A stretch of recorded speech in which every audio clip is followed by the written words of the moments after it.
Rimuru is pissed! There better not be any monster racism as we walk through this town. We don't need any, we don't like your horned people around these parts. Bro got jealous because his homies potentially look better than him.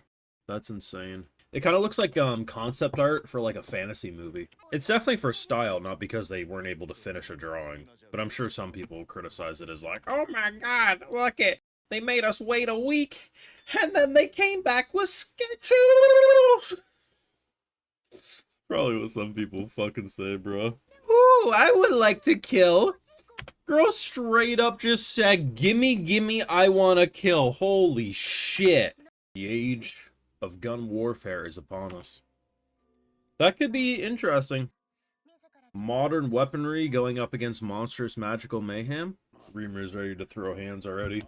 Yeah, there's certainly going to be some outbursts. If Rimuru's already getting a little spicy, even if he's like restraining himself now, yeah, something's going to make him pop. When they were talking about using us as like military, I thought it was just going to be like, we just had to do it. If we get paid to do it, that could be that could make us more money than the fucking tower. Honestly, the only thing that is bad is the potential of our shit getting stolen and then making it for cheaper.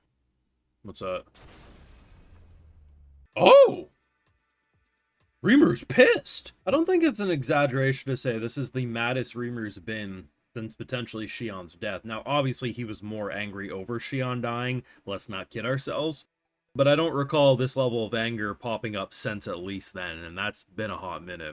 Now, you know what? Those are some of my highlights of the full live reaction. If you want to catch the full one, head on over to the Patreon. Also, make sure you're subscribed. I see a lot of you guys aren't subscribed, but keep on showing up for the videos. So do me a solid and make sure you subscribe too. This is an interesting thing because internally, Rimuru literally responds, oh shit, I shouldn't have done that. But we're in the middle of negotiations, and his immediate response after seeing their response to his revisions was to kick the desk so high up. I mean, that's a big dick play. That ain't just like he kicked a corner of a desk off, which even then would have been impressive. He took the whole fucking thing, guys. And I mean, things were going well. Things were pretty civilized. Not saying the politics were enjoyable, but in general, like, their initial demands weren't like insane.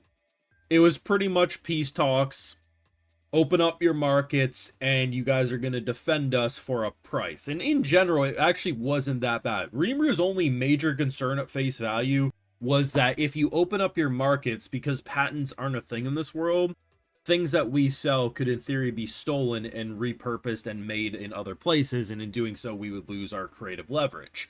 In terms of the, oh, we have to supply you with defense, he was actually A-okay with it, which at first was a little weird to me, but when you learn that they have to pay like 10% or something in terms of protection fees, I mean, Rimuru's crew is basically going to just remain to get more and more popular with the general populace while being paid to slap down some fools. That absolutely is A-okay. I have no idea what could have been there to cause this reaction, but bro looks like a demon lord. Now, do I think negotiations are completely stalled? No. I think there's probably at least a third of the audience who will look at this and say, give him whatever he wants, that's scary.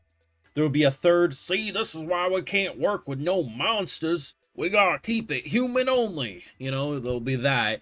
And then there'll be another third that can be persuaded if we chill this scene well enough. And as long as we get 2/3 of that place on our side, I think it'll be A-okay. But what a fucking scene, man, because we really haven't seen Rimuru this pissed. Now, granted, maybe I'm forgetting something in the previous season. I'm trying to think of the moments that truly I was like, oh, he's pissed. Shion's death. Now, like I said, completely different situation, much more heart-wrenching, and he was like a man on a murder massacre mission. But in terms of pure anger, this is something we haven't seen too much of. And honestly, this scene alone made the episode worth the wait. But in general, the whole episode was good. I'm sure there will be the same people. How dare they have meetings? Because, you know, there are still people who generally watch this show thinking it isn't a slice of life about a civilization building itself up, but just some isekai slop fest where bloodshed and murder happens, and when that doesn't happen, it's bad. Once again, you watch season 1 with your eyes closed if that's how you view the show. If seeing the characters dressed up all cutesy and watching them integrate themselves into different sections of society isn't enjoyable to you, I think you're missing what the show's about. And I think they introduced something, it was either in the last episode we watched or the one before it, when the headshot, the sniper moment. And it's true, right? We haven't had guns in this world up until this point. And I'm not saying it doesn't make sense that they would be surprised because magic, there's things that you can sense. But I'm still surprised that when you see a hole in someone's head and they're bleeding, you want to be like fucking more on guard. The interesting thing will be is what they do with modern weaponry, because that's seemingly what we're building into. Now, there is the very funny moments like, you know, Shuna being like, ooh, I could use that. Like, it's a little freaky, I ain't gonna lie. But if we are building into the process of modern guns, not to say that magic and a lot of the dragons and stuff we've seen, demon lords, aren't going to be impressive still, but very easy to see how modern weaponry could in return reshape the power balance of this world, and characters we thought indestructible could just get popped in the head. Now, I'm not saying this is guaranteed, but Veldora might just get one tap, or a character similar. Now, do I actually think they're going to die? No. But I'm just saying it's entirely possible we're going to build into a moment where someone insanely powerful unexpectedly gets killed. And how that could reshape everything we thought we knew about power in this world could be very interesting to follow. Was this episode a meeting episode? Yes. But I have to always reiterate, because there's always new viewers, and I don't want to see this shit in my comment section because it's frustrating. Meetings are not the issue.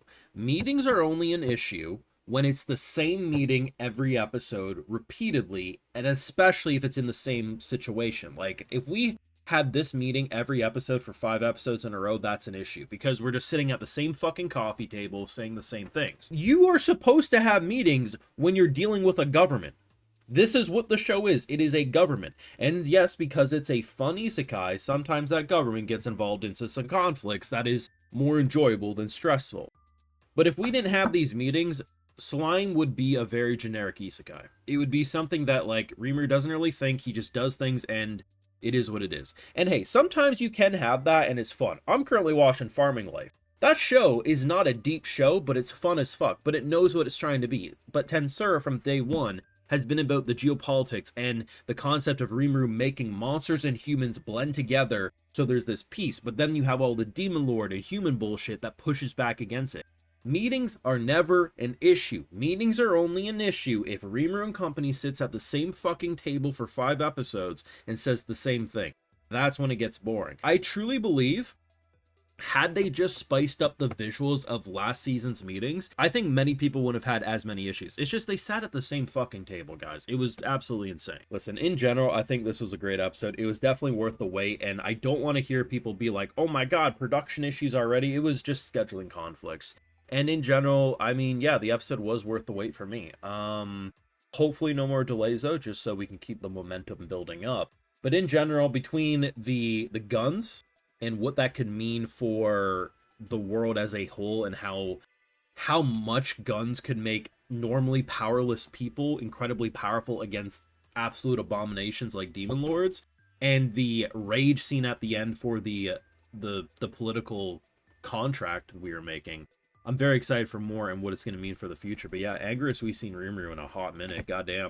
Your thoughts down below, though. Make sure you drop a like, share your support, subscribe, ring that bell if you haven't already. Of course, the Patreon full live reactions do live over there, and other exclusives, because you know I got to give those video shows to my patrons, because of why I get to do this on YouTube at all. All right, so today we got Dennis Jansen, Groundvert, James Reinhardt, DX, FBI, Old Do, Lorena Frazier, Marcus Rugers, Eilis Cortez, and we also have Jose Rafflecasters. So I appreciate the support. Please take care, and you all have a good one.